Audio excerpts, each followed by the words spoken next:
श्री सद्गुरु महाराज की जय। दुख दर्द भाव के सब मिटे, सतगुरु चरण नित से। दुख दर्द भाव के सब मिटे, सतगुरु चरण नित से। ये गुरु भक्ति बिन कछु ना बने, मैं ही सकल संतन कही। गुरु भक्ति बिन कछु ना बने। श्री सद्गुरु महाराज की जय। प्रातः स्मरणीय अनंत श्री विभूषित परमाराध्य सद्गुरु महाराज गुरुदेव महर्षि संत सेवी परमहंस जी महाराज,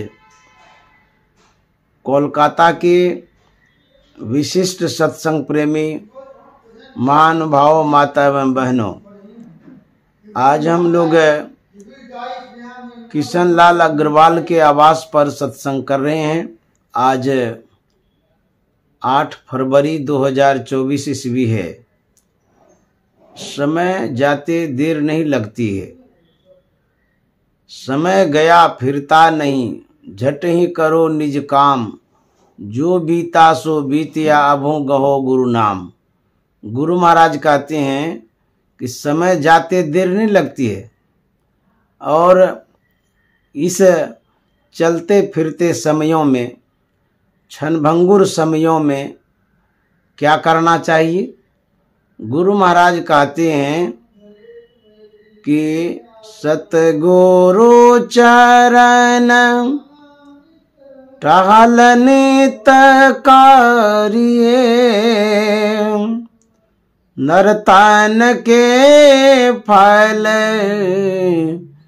यही है। जुग जुग जग में सोबत बीते, सतगुरु दिहल जगई है। जुग जुग जग में सोबत बीते, सतगुरु दिहाल जगाई है।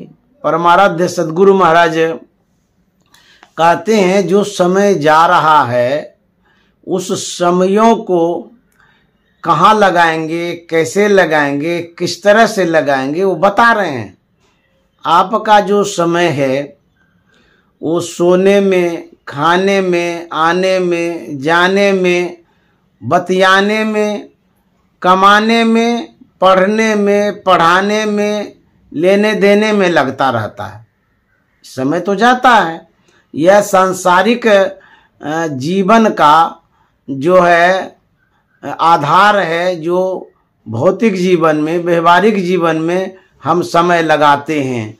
तो कहते हैं यह जो समय है इसको सद्गुरु के चरणों में लगाना चाहिए, सद्गुरु की सेवा में लगाना चाहिए, तब इस समय का सदुपयोग होगा। सतगुरु चरण टहल नित करिए, इसका मतलब है संत सद्गुरु के चरणों की सेवा करनी चाहिए। टहल माने सेवा होता है। सद्गुरु के चरणों की सेवा करनी, ये टहल करना है, सेवा करना। सतगुरु चरण टहल नित करिए। और टहलने का मतलब टहलना भी होता है। पीछे पीछे जो घूमते रहते हैं उसको टहलना कहते हैं। और टहल माने सेवा, टहलवा होता है, सेवा करने वाले को कहते हैं टहलवा। तो सद्गुरु चरण टहल नित करिए, रोज सेवा करिए। मतलब सद्गुरु महाराज की सेवा कैसे करेंगे, किस तरह से करेंगे। सबसे बढ़कर के कहा गया है, आज्ञा सम न सुसाहिब सेवा।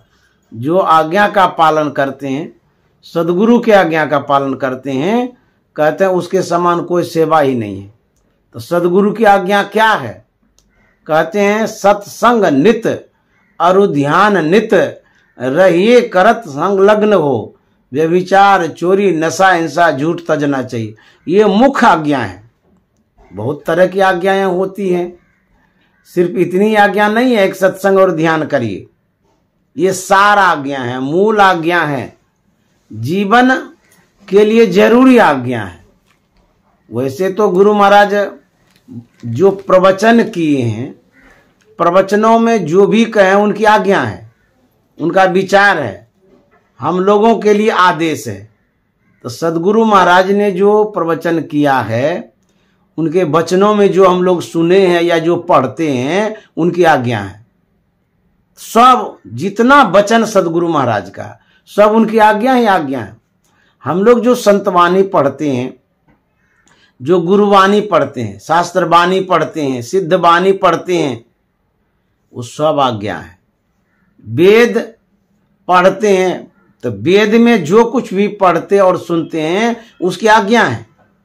जो वेदवाणी हम लोग सुन रहे थे, तो उसमें वेद भगवान क्या कह रहे थे? वेद भगवान उपदेश करते हैं। उपदेश का मतलब होता है कि कुछ बोलना, कुछ सुनाना, कुछ कहना, जो हमारा मंतव्य है, जो हमारा विचार है, जो हम चाहते हैं, उसी को जो बोलते हैं उसको उपदेश कहते हैं। समझ गए? हम जो चाहते हैं, तो वेद भगवान का उपदेश हम लोग सुने, वेदवाणी सुने ना, वेद मंत्र सुन रहे थे, तो वेद भगवान का क्या उपदेश है, वेद भगवान क्या कहना चाहते हैं? कहते हैं, वेद भगवान कहते हैं ईश्वर के तत्व ज्ञान को प्राप्त करने के लिए पहले बुद्धि योग सत्संग करना चाहिए। वेद भगवान आदेश करते हैं। अच्छा, वेद को भगवान की संज्ञा मिली है। अब बुझिए तो, वेद को भगवान कहते हैं, तो वेद भगवान कहें और हम न सुने, ये भगवान की आज्ञा का अवज्ञा है ना, उपेक्षा है, अपमान है। तो वेद को भगवान की संज्ञा मिली है, तो वेद में जो वाणी है तो वो भगवान की वाणी है। तो भगवान के बातों को सुनना चाहिए। भगवान क्या कह रहे हैं? वेद भगवान यही कह रहे हैं कि मेरा आदेश है, उपदेश है, संदेश है क्या, कि पहले सत्संग करो। ये वेद भगवान कह रहे हैं। अभी वेद मंत्र में सुने ना कि पहले सत्संग करो। तो जब सत्संग करोगे तब क्या होगा? तो ईश्वर के तत्व ज्ञान को जानेंगे। ईश्वर के तत्व ज्ञान को हम लोग जानेंगे कब? जब वेद सुनेंगे, वेद के आज्ञा का पालन करेंगे। इसीलिए तो वेद भगवान क्या कहते हैं कि पहले सत्संग करो। जब आप सत्संग करते हैं, ये वेद भगवान के आदेश का हम लोग पालन करते हैं। तो सत्संग करने से ईश्वर के तत्व ज्ञान को हम लोग जानेंगे, क्योंकि सत्संग एक मूल है, माध्यम है, जड़िया है जानने का, ईश्वर को जानने का, जीवन को जानने का एक जड़िया सत्संग है। सत्संग जो शब्द है, उस सत्संग शब्द में सब सुख, सब संसाधन, सब व्यवस्था समाहित है। चाहे आप लोक बनाना चाहते हैं कि परलोक बनाना चाहते हैं, जो कुछ भी आप करना चाहते हैं, सब कुछ सत्संग में समाहित है। इसलिए हम लोगों को सत्संग करने का आदेश वेद भगवान ने दिए हैं। दूसरी आज्ञा क्या है? कहते हैं पहले बुद्धि योग सत्संग करिए, उसके बाद दूसरी आज्ञा है मानस ध्यान करना चाहिए, और तीसरी आज्ञा है ज्योति योग दृष्टि योग करना चाहिए। तो जब इस तरह से आप करते हैं, तब वेद के बात को मानते हैं, भगवान के बात को मानते हैं, भगवान की आज्ञा का पालन करते हैं। ये तो वेद की बात हुई। गुरु महाराज क्या कहते हैं? सतगुरु चरण टहल नित करिए, नर्तन के फल यही। मनुष्य शरीर जो मिला है, इसका फल यही है, उद्देश्य यही है, कर्तव्य यही है। क्या? सदगुरु की सेवा करनी। इसीलिए शरीर मिला है। यदि सदगुरु की सेवा नहीं करते हैं, सदगुरु की टहल नहीं करते हैं, आज्ञा का पालन नहीं करते हैं, तब मानव का शरीर निरर्थक हो जाता है। इसलिए सदगुरु के टहल को सुनना चाहिए, समझना चाहिए, मानना चाहिए, सदगुरु की सेवा को करनी चाहिए। और टहल में टहलना नहीं होता है, टहल में सेवा। और टहलना भी यदि मानते हैं तो गुरु जब टहलते हैं उसके पीछे पीछे जब टहलते हैं तो वो भी एक सेवा है। घूमते हैं, घूमना भी एक सेवा ही है। गुरु किधर घूमते हैं, किधर टहलते हैं? कहते हैं गुरु अंतर्मुखी होते हैं, गुरु प्रकाश में टहलते हैं, गुरु ज्ञान के मैदान में टहलते हैं। तो यदि गुरु अंतर्मुखी होते हैं, आंतरिक मैदानों में जब वो घूमते हैं, तो जो गुरुमुखी होते हैं अर्थात जो दीक्षित होते हैं, जो शिष्य होते हैं, गुरु का आज्ञा का जो पालन करना चाहते हैं, तो उसको भी अंतर्मुखी होना चाहिए। गुरु महाराज ने लिखा है, तम फटे ज्योति भरे आकाश का तू सैर कर। तम फटे ज्योति भरे आकाश का तू सैर कर। शब्द अनहत सारे में मिल लहले सत पद को सही। सुख मन के जीना नाल से। गुरु महाराज क्या कहते हैं? अंधकार फट जाएगा, प्रकाश का प्रदर्शन होगा, प्रकाश की प्राप्ति होगी। तम फटे ज्योति भरे, कहते आकाश का तू सैर कर। सैर में ना घूमना होता है, सैर में ना टहलना होता है। अब ये कैसा सैर है, कैसा टहलना है, कैसा घूमना है? कहते हैं प्रकाश में घूमना, सदगुरु के पीछे पीछे घूमना है, ये टहलना है, ये आज्ञा की सेवा है। गुरु महाराज ने लिखा है, गुरु मंत्र जप गुरु ध्यान कर। गुरु सेव कर यति प्रीति कर।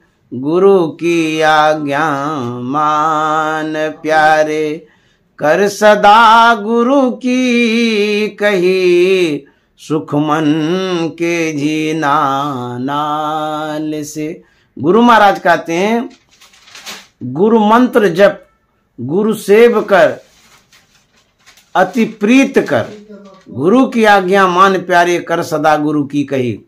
हम लोग जो गुरु मंत्र जपते हैं, संत सदगुरु से शिक्षा जो लिए, दीक्षा जो लिए हैं, वह जो मंत्र आप जपते हैं, उस मंत्र को जपना गुरु की सेवा है। अब देखिए, गुरु का जो मंत्र है उसको जो जपते हैं, ये सदगुरु चरण टहल है, सेवा है ये। और सदगुरु की आज्ञा का पालन करते हैं तो ये भी एक सेवा है। गुरु मंत्र जप गुरु ध्यान कर। जब आप गुरु ध्यान करते हैं, मानस ध्यान करते हैं, तो यह भी एक गुरु की सेवा है। ये चरण टहल है, ये सदगुरु के चरणों का टहल करना, सेवा करना।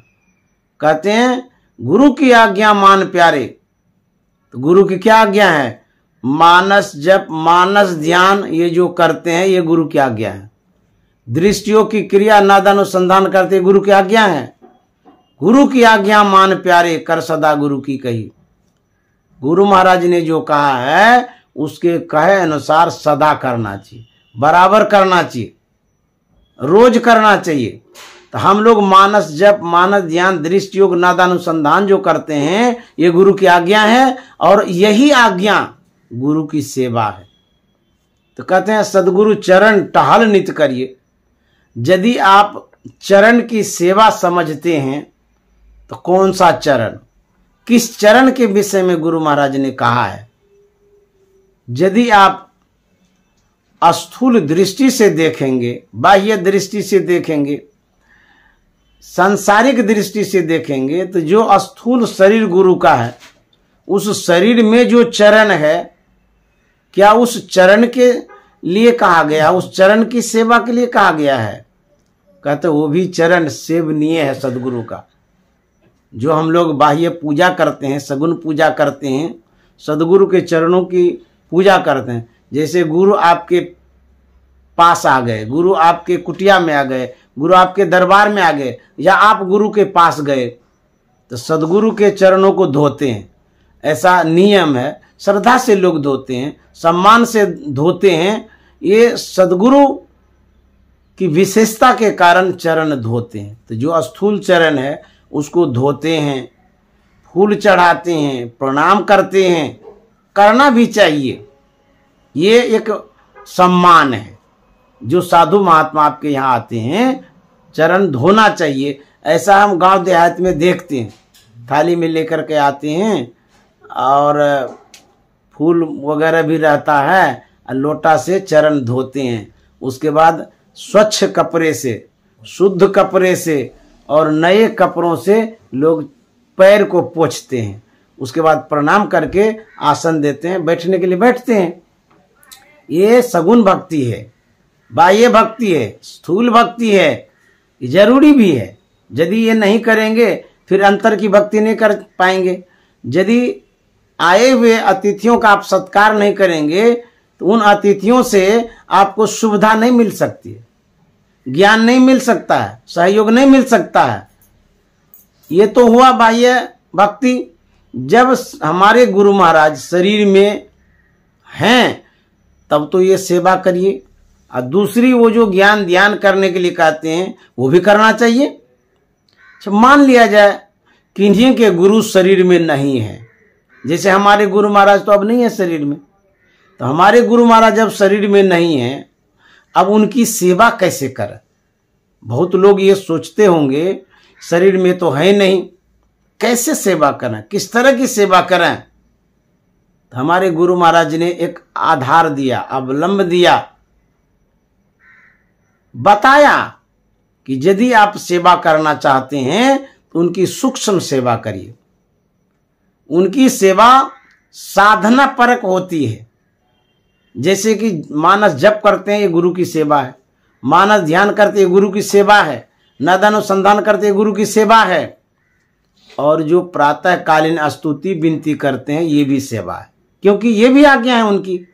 उसके बाद यदि सदगुरु के सदग्रंथों का अध्ययन करते हैं, पठन पाठन करते हैं, मंगल पाठ करते हैं, संतवाणी का पठन पाठन करते हैं, अध्ययन जो करते हैं संतवाणी का, गुरुवाणी का, प्रवचनों का, यह भी एक सेवा है। इन सेवा से भी आप लाभान्वित हो सकते हैं, इन सेवा से भी आपको लाभ मिल सकता है। साहित्य सेवा से आप लाभ ले सकते हैं। उसके बाद सत्संग करके आप लाभ ले सकते हैं, स्तुति विनती करके लाभ ले सकते हैं, उसके बाद ध्यान करके लाभ ले सकते हैं।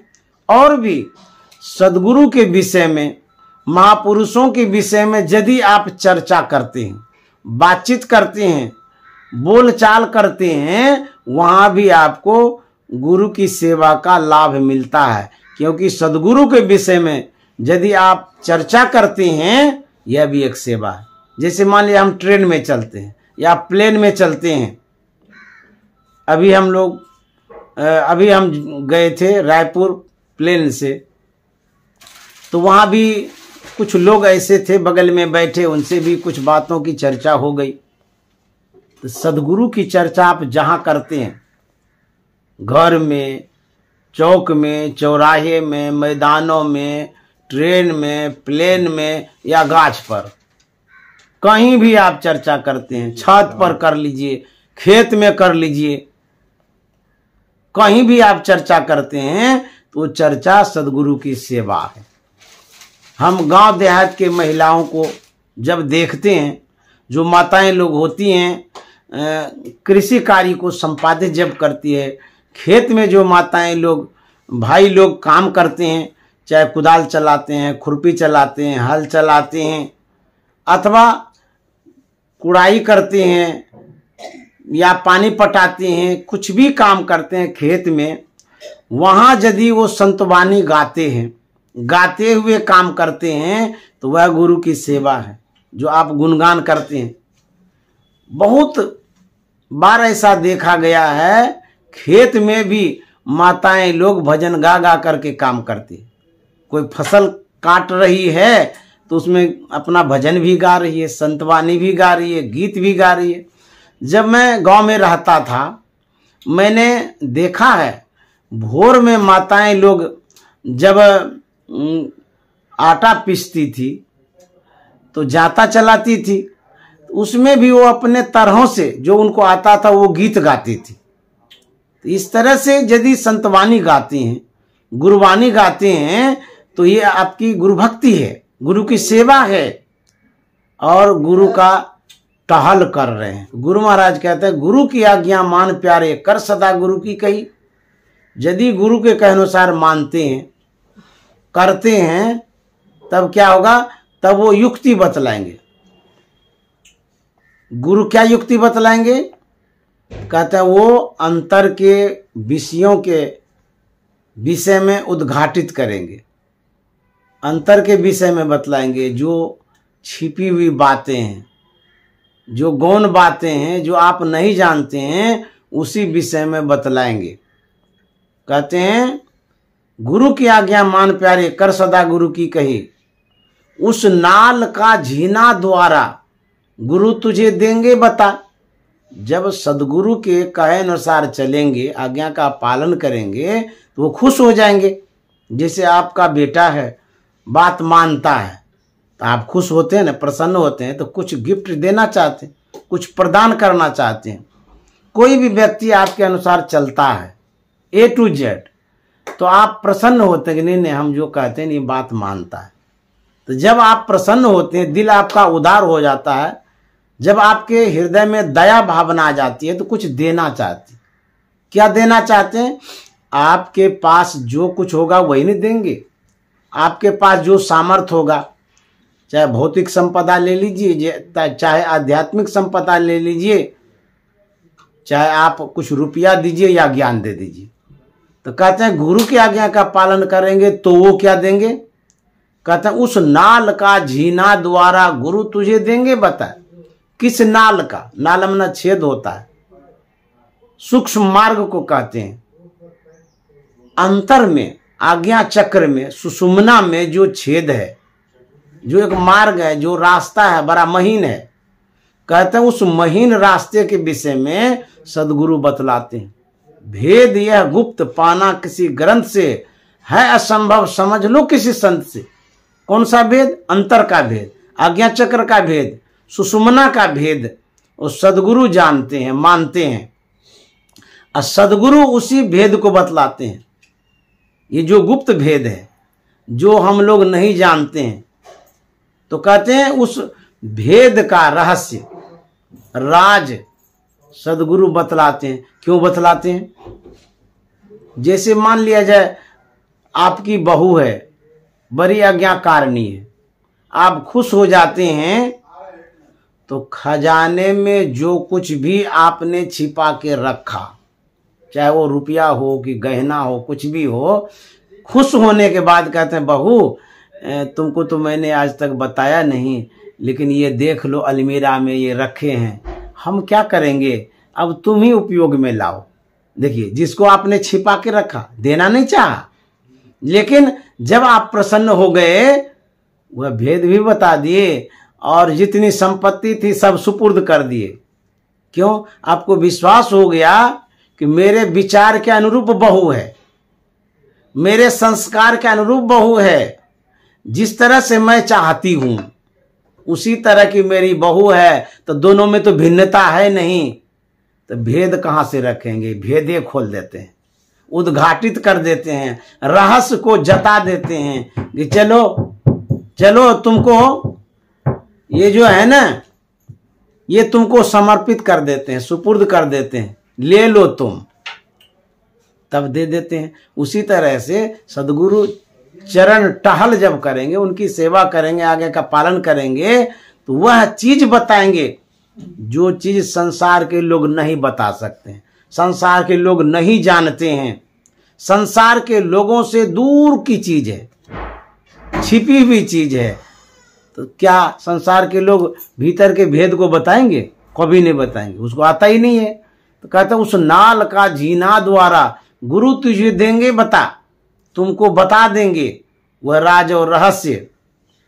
जब उनके आज्ञा के अनुसार चलेंगे तब पता हो जाएगा।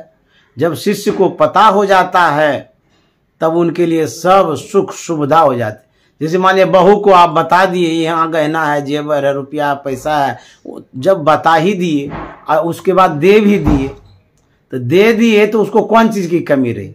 सुख मिलेगा ना, बहू को शांति मिलेगी ना। इसी तरह से सदगुरु सद शिष्य को तब प्रदान करते हैं कुछ भी जब वो खुश होते हैं। खुश कब होते हैं? जब उनकी आज्ञा का पालन वो करता है। इसीलिए गुरु महाराज कहते हैं उस नाल का झीना द्वारा गुरु तुझे देंगे बता, दो नैन नासा मध्य सन्मुख सुई अग्रदर ले लही। वो नाल कहाँ है? वह रास्ता कहाँ है? कहता है दोनों नयन के बीच में, मध्य में, दो नयन बीचों बीच सन्मुख एक टक देखत रहे, आप ही वह बिंदु झल के पट गिरा निरखत रहे। दोनों नयन के बीच में, दोनों आंखों के बीच में जो एक टक देखता है, एक टक ताकता है, दृष्टि को एकाग्र करता है, दृष्टियों की क्रिया करता है, तो कहते हैं बीचों बीच सन्मुख एक टक देखत रहे, आप ही वह बिंदु झल के। तब क्या होगा? कहते हैं बिंदु का दर्शन होगा। वही सूक्ष्माति सूक्ष्म तत्व जो है उस तत्व की प्राप्ति होगी दृष्टियों की क्रिया से। जब आप सत्संग करते हैं, उस सत्संग से किस तत्व की प्राप्ति होती है? जो बाह्य ज्ञान है, जो भौतिक ज्ञान है, उस तत्व की प्राप्ति होती है सत्संग करने से। जब आप मानस जप करते हैं, गुरु तत्व की प्राप्ति होती है, गुरु ज्ञान की प्राप्ति होती है। जब मानस ध्यान करते हैं, गुरु के रूप की प्राप्ति होती है, वो भी एक गुरु तत्व है। समझ गए? जब दृष्टियों की क्रिया करते हैं तो एक बिंदुता की प्राप्ति होती है, वो परमात्मा का विशेष विग्रह है, विशेष तत्व है, उसकी प्राप्ति होती है। एक श्लोक में मैंने पढ़ा था, एक तत्व दृढ़ाभ्यासाद यावन विजितम मन प्रक्षीण चित्त दर्पस्य निगृतेन्द्रियद विषय। वह एक तत्व क्या है? वहां तो कहा गया सिर्फ एक तत्व, वह एक तत्व बिंदु है। यदि उस बिंदु का आप ध्यान करते हैं, परमात्मा के विशेष विग्रह रूप का आप ध्यान करते हैं, विशेष तत्व का ध्यान करते हैं, एक तत्व दृढ़ाभ्यास, यदि दृढ़ता पूर्वक अभ्यास करते हैं, तब आपको विशेष चीज की उपलब्धि होती है। तो क्या उपलब्धि होती है? यदि आप बिंदु ध्यान करते हैं, दृश्यों की क्रिया करते हैं, तो क्या विशेष चीज की उपलब्धि होती है? तो गुरु महाराज का तम फटे, अंधकार फट जाएगा। ज्योति भरे आकाश का तू सैर कर, बिंदु ध्यान करने से प्रकाश की प्राप्ति होती है। यही विशेष तत्व है। एक तो बिंदु एक तत्व है, उसके बाद उस तत्व की जब उपलब्धि हो जाती है, प्राप्ति हो जाती है, तो प्रकाश तत्व की प्राप्ति होती है। तम फटे ज्योति भरे आकाश का तू सैर, ये तत्व है। तो वेद भगवान ने जो कहा है, ईश्वर के तत्व ज्ञान को प्राप्त करने के लिए पहले बुद्धि योग सत्संग करना चाहिए। ईश्वर का जो तत्व ज्ञान है, तो क्या सब तत्व ज्ञान है? ईश्वर कैसे हैं? तुम्हारे ज्योत स्वरूप और तुम्हारे धुन रूपा, वो तो ज्योति स्वरूप है, प्रकाश स्वरूप है। परखत रहु निस दिन गुरु करु दया अनुपा। कहते हैं हे गुरुदेव, आपके निज स्वरूप को, निज रूप को ज्योति और प्रकाश और शब्द रूप में हम पाते हैं। तो यही परमात्मा का रूप है, यही परमात्मा का तत्व है। इसी तत्व को जानने के लिए पहले बुद्धि योग सत्संग करना होगा। इसी तत्व को जानने के लिए मानस जब मानस ध्यान करना होगा। इसी तत्व को जानने के लिए दृष्टि योग नाद अनुसंधान करना होगा। तब परमात्मा के असली तत्व को जानेंगे। सभी के परे जो परम तत्व रूपी सोई आत्मा है, सोई आत्मा है। तो परम तत्व क्या है? कहते आत्म तत्व का जब ज्ञान होगा तब परमात्म तत्व का ज्ञान होगा। तो आत्म तत्व क्या है? जो सभी तत्वों से परे है। जब हम ध्यान करते हैं तो ध्यान में श्रवण ज्ञान, मनन ज्ञान, निधिध्यासन ज्ञान, अनुभव ज्ञान होता है। तो जब अनुभव ज्ञान होता है तब आत्म तत्व का ज्ञान होता है, तब आत्मा का ज्ञान होता है। कहते हैं ईश्वर अंश जीव अविनाशी, चेतन अमल सहज सुख राशि। जो ईश्वर का अंश जीवात्मा है वो परमात्मा का अभिन्न अंश है। उस अंश का जब आप दर्शन करते हैं, उस तत्व का जब आप दर्शन करते हैं, परमात्मा तत्व का दर्शन होता है। तो परमात्मा तत्व को पाने के लिए प्रारंभ में, शुरुआती दौर में सत्संग करना जरूरी है। इसीलिए वेद भगवान कहते हैं ईश्वर के तत्व ज्ञान को प्राप्त करने के लिए पहले बुद्धि योग अर्थात सत्संग जरूरी है। जब आप गुरु आज्ञा का पालन करते हैं तब जाकर के ये सब ज्ञान की उपलब्धि होती है। और जब इतने ज्ञान की उपलब्धि होती है तब क्या होता है? गुरु महाराज कहते हैं दुख दर्द भव के सब मिटे, सतगुरु चरण नित से। दुख दर्द भव के सब मिटे, सतगुरु चरण नित से। ये गुरु भक्ति बिन कछु ना बने, नेहि सकल संतन कही सुख मन के जीना नाल से। गुरु महाराज कहता है यदि आप जप करेंगे, ध्यान करेंगे, दृश्य योग करेंगे, नादानुसंधान करेंगे, इस तरह की जब साधना करेंगे, इस तरह की क्रिया करेंगे, तब आपका दुख दर्द सब मिटे। दुख भी, दर्द भी, पीड़ा भी, पेन भी, परेशानी भी सब मिटे। उसके बाद गुरु महाराज क्या कहता? सतगुरु चरण नित से। लेकिन रोज सदगुरु के चरणों की सेवा करिए। सतगुरु चरण नित से ये। अब वहां पर गुरु महाराज कहता है सतगुरु चरण टहल नित करिए। दोनों के बात है। सतगुरु चरण टहल नित करिए और सतगुरु नित सेइए, ये एक ही बात है। इस तरह से जब करेंगे तो कहते हैं गुरु भक्ति बिन कछु ना बने। जब तक गुरु की भक्ति नहीं करेंगे तब तक कुछ नहीं बनेगा। इसलिए मैं ही सकल संतन कही। गुरु महाराज कहते हैं सिर्फ मैं ही नहीं कह रहा हूं, जितने संत हो गए सकल में ना सब, सभी संतों का यही कहना है गुरु की आज्ञा का पालन करिए, उनके कहे अनुसार चलिए, तब आपका दुख दर्द सब दूर हो जाएगा। उसके बाद कहते हैं जुग जुग जग में सोवत बीते, सतगुरु दीघाल जगाई है। जुग जुग जग में सोवत बीते, सतगुरु दीघाल जगाई है। सतगुरु चरण टहल नित करिए, नरतन के फल ये ही है। जुग जुग जग में सोवत बीते, सतगुरु दीघाल जगाई है। गुरु महाराज कहते हैं युग युग जग में सोबत बीते। युग को संसार कहते हैं। युग कितने हैं? 4 युग हैं। सतयुग, द्वापर, त्रेता और कलयुग, ये 4 युग है। युग माने संसार। ये जो 4 युग हैं, 4 संसार है समझ लीजिए। और संसार इसलिए बना दिया 4 ठो, सभी संसारों में सभी तरह का ज्ञान, गुण, भेद, रहस्य, सुख दुख देखा जाता है। युग में न समय, युग में न संसार। तो जो सतयुग था उन युगों को देखा गया, उसमें सात्विकता की अधिकता थी।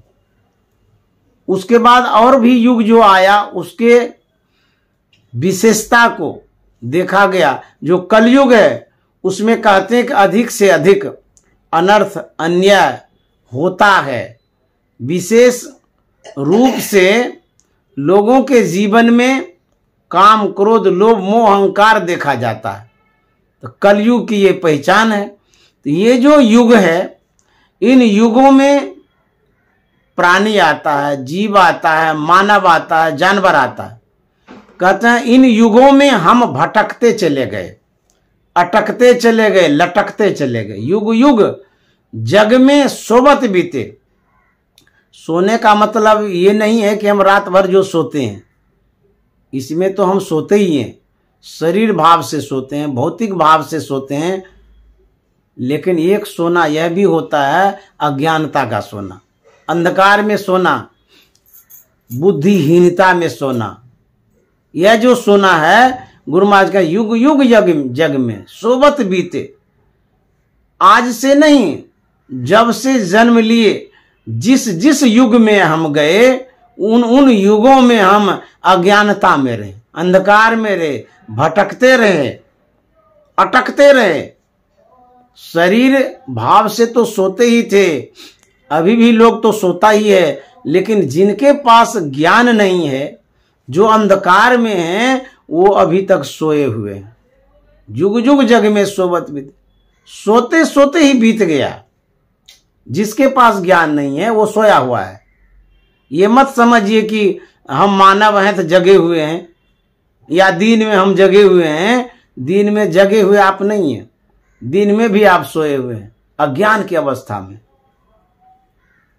कहते हैं जीव जो सोता है, कैसे सोता है? मोह निशा सब शोभनिहारा, देखिए सपन अनेक प्रकार। निशा मना रात्रि होती है। कैसी रात्रि? कौन सी रात्रि? कहता है मोह रूपी रात्रि। मोह कहता है ज्ञानता को, आसक्ति को, लगाव को, जुराव को, अनुराग को, जो चिपके हुए रहते हैं, सटे हुए रहते हैं, छोड़ना नहीं चाहते हैं वस्तु को, व्यक्ति को, संपत्ति को। जिस चीज में आपकी आसक्ति होती है, लगाव होता है, उसको कहता है मोह। यही मोह अज्ञानता का कारण है। मोह निशा सब शोभन है। कौन नहीं जड़ में जकड़ा हुआ है, अर्थात संपत्ति में? कौन? किसी को बता दीजिए। संत को छोड़ करके सब जकड़े हुए हैं। क्योंकि संत जो होते हैं जड़ पदार्थों से अपने आप को ऊपर उठा के रखते हैं, चेतन तत्व में समाहित संत होते हैं। इसीलिए संत के विषय में कहा गया है, यही जग जामनी जागहि जोगी, परमारथी प्रपंच वियोगी।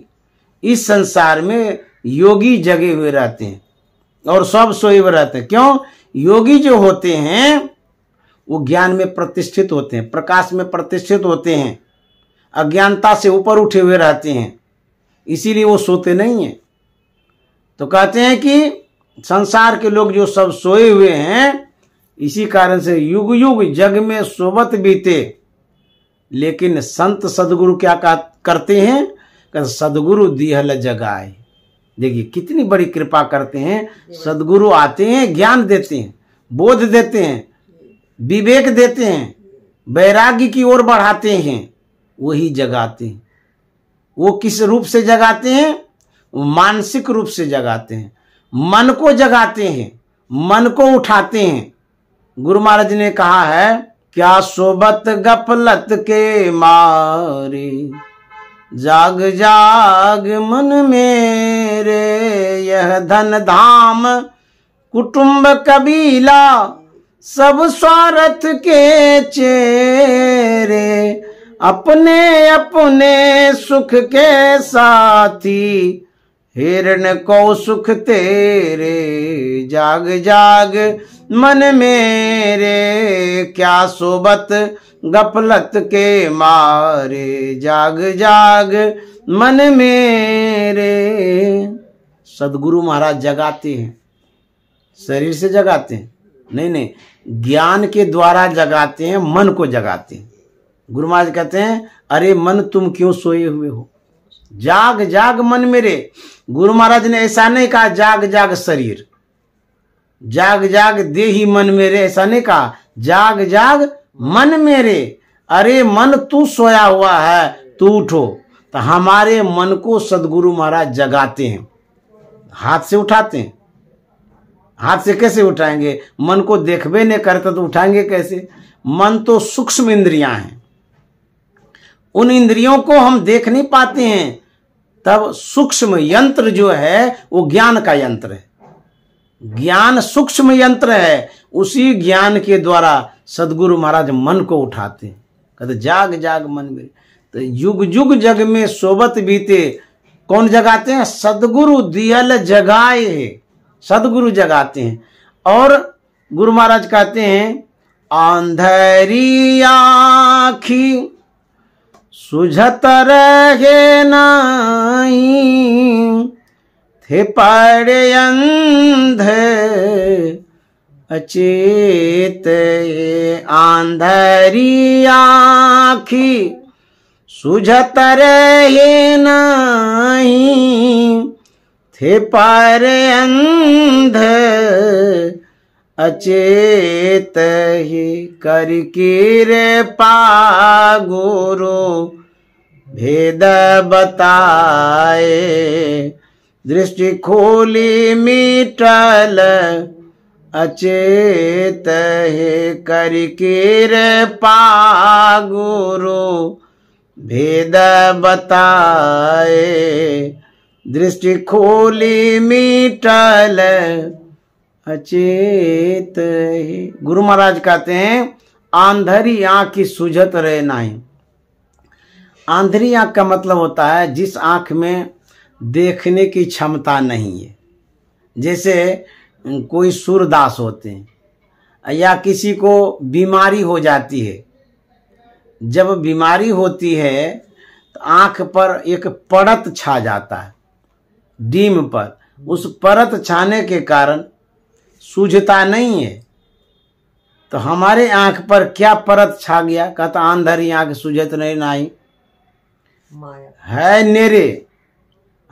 नेरे सूझत नाही, लियानत ऐसो जिल्द, तुलसी या संसार को भयो मोतिया बिंद। ये मोतिया बिंद हो गया है। मोतिया बिंद एक बीमारी है। आंख पर जो आवरण छा जाता है उसको कहता मोतिया बिंद। तो डॉक्टर लोग ऑपरेशन करते हैं तो उस आवरण को हटाते हैं, परत को हटाते हैं। आंख के परत को, ऊपरी परत को हटा देते हैं तो सूझने लगता है। उसी तरह से हमारी जो आंखें हैं वो अंधी हो गई है। क्यों? परत चढ़ गया है। कौन चीज का परत है? कहते हैं घटतम प्रकाश और शब्द पट त्रय। पट माने पर्दा, अब परत का मतलब ही पर्दा होता है। तीन आवरण, अंधकार, प्रकाश और शब्द, ये आवरण है। हमारी जो आंखें हैं जिससे संसार को देखते, ये आंख नहीं, भीतर की आंख, अंतर की आंख, अद्भुत आंख, अलौकिक आंख, जो हियनैन जिसको कहते हैं, भीतर की जो आंखें हैं, विवेक की दृष्टि जिसको कहते हैं उसी पर आवरण छा गया तो सूझता नहीं है। तो ये जो आवरण छा गया है इसको कहते हैं हटाने के लिए। तो कैसे हटाएंगे? कर दृष्टि अरु ध्वनि योग साधन, ये हटाना चाहिए। आवरण हटाने के लिए क्या संसाधन है, क्या व्यवस्था है? गुरु महाराज का दृष्टि योग और नादानुसंधान की जब क्रिया करेंगे, इन क्रियाओं के द्वारा जो विमल विलोचन ढकी हुई है, पवित्र आंख जो ढकी हुई है, जो शुद्ध आंख आवरणित हो गई है, दृष्टि योग और नादानुसंधान क्रिया करने से वह आवरण हट जाएगा। आंख में देखने की क्षमता बढ़ जाएगी। कहते हैं बिंदु मनोलयं कृत्वा दूरदर्शन मापनुयात। बिंदु में मन को लय करने से, बिंदु ध्यान करने से दूर से दूर तक देखने की क्षमता बढ़ती है। गुरु महाराज ने कहा एक बिंदुता दूरबीन हो, दूरबीन क्या करे, पिंड में दरस ब्रह्मांड हो, बाहर में क्या फिरे।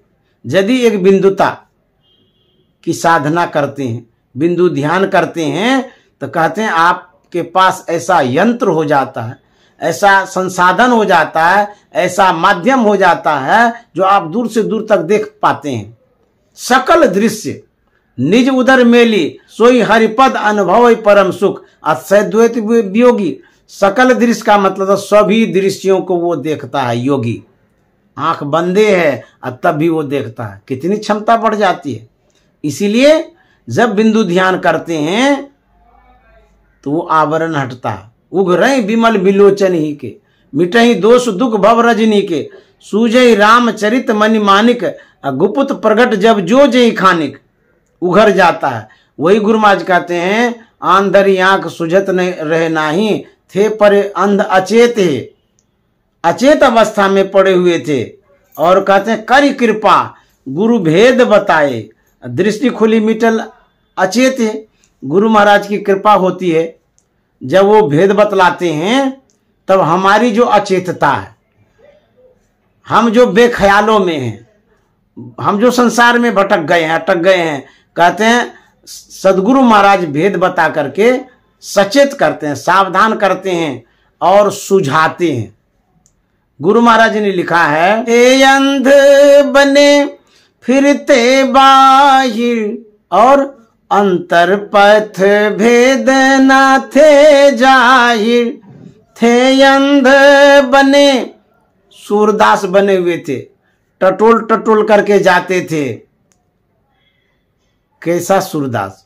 कहते हैं अंतर की दृष्टि जो है वो बंद थी, ढकी हुई थी, अंतर के रास्ते का पता नहीं था।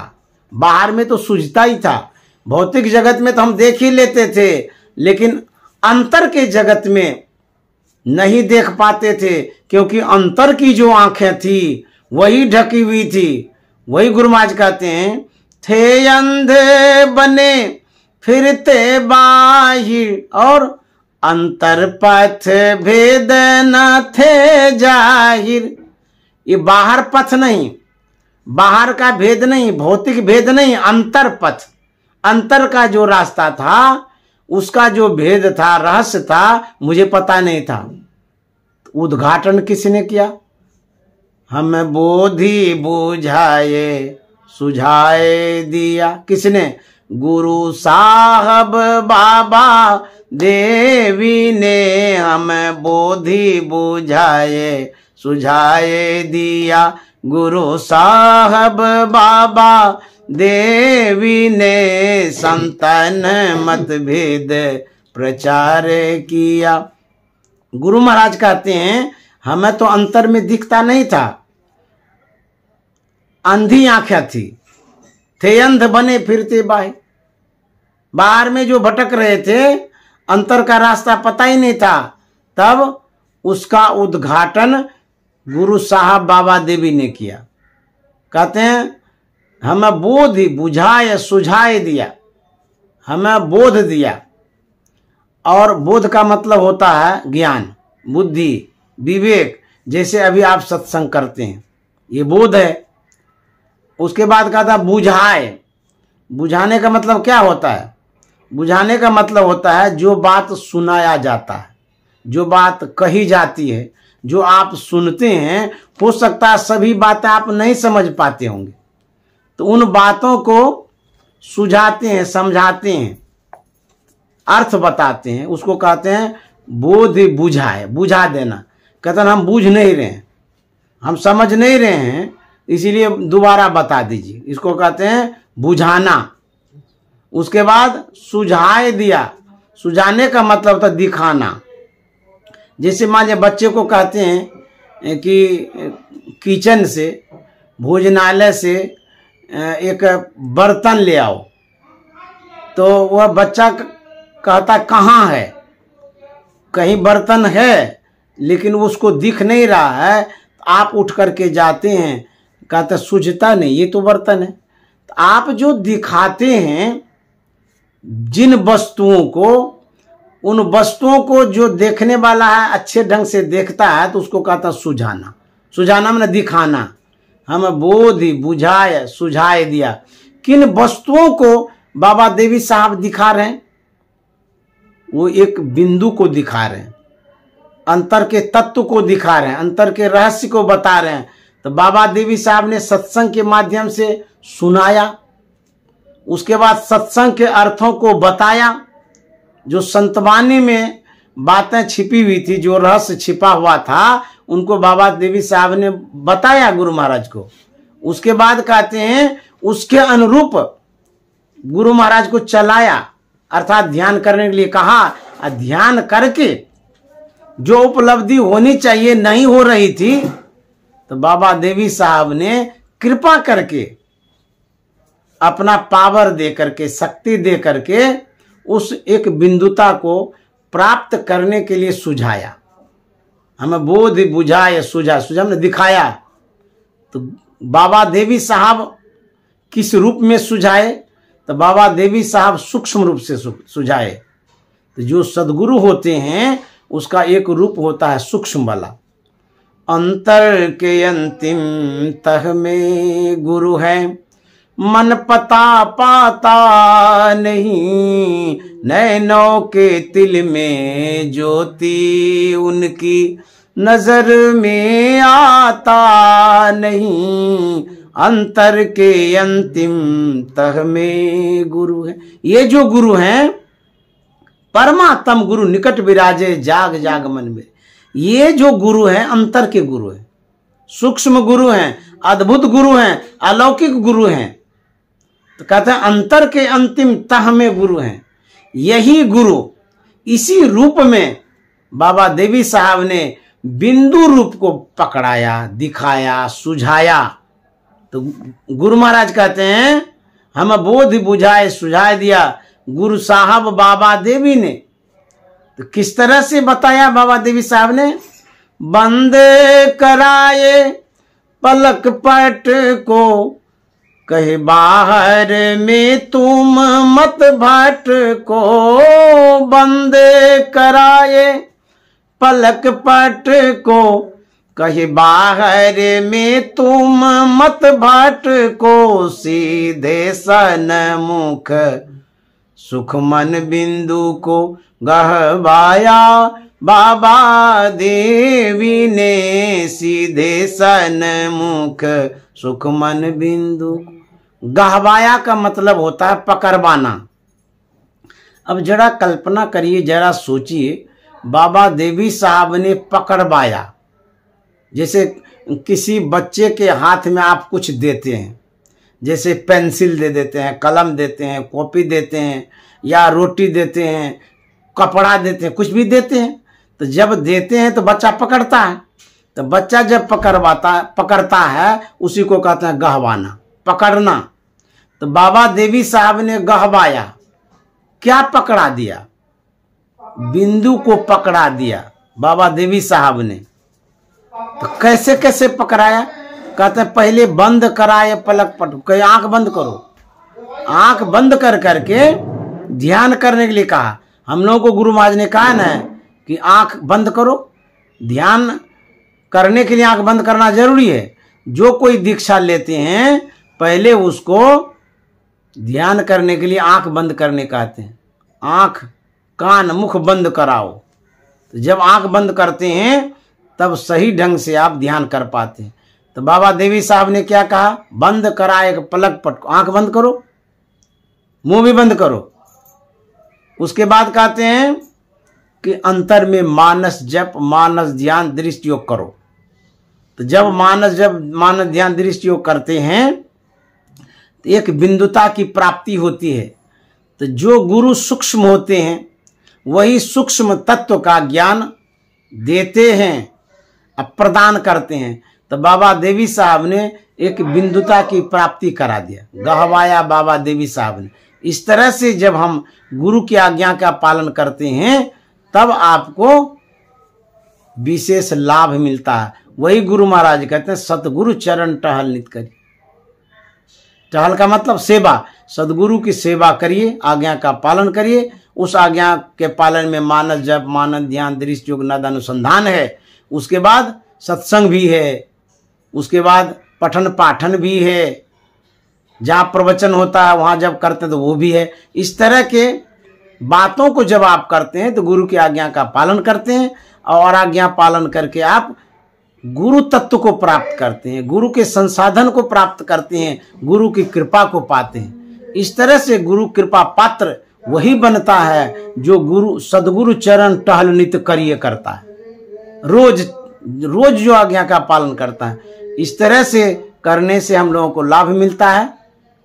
तो हम लोग गुरु के ज्ञान को यदि पाना चाहते हैं, गुरु के रहस्य को जानना चाहते हैं, अंतर्मार्गी होना चाहते हैं, आत्म तत्व को जानना चाहते हैं, परमात्मा के वास्तविक स्वरूप को यदि जानना चाहते हैं, सच्चे सदगुरु के शरण में जाकर के सद शिक्षा लेकर के ज्ञान ध्यान लेकर के आप उनके अनुसार जब आज्ञा का पालन करेंगे तब आपको सही में ज्ञान होगा, सही आपकी भक्ति होगी, सही में सर्वेश्वर परमात्मा की प्राप्ति होगी। यही संत मत की जो बातें थी मैंने आप लोगों के सामने में रखा।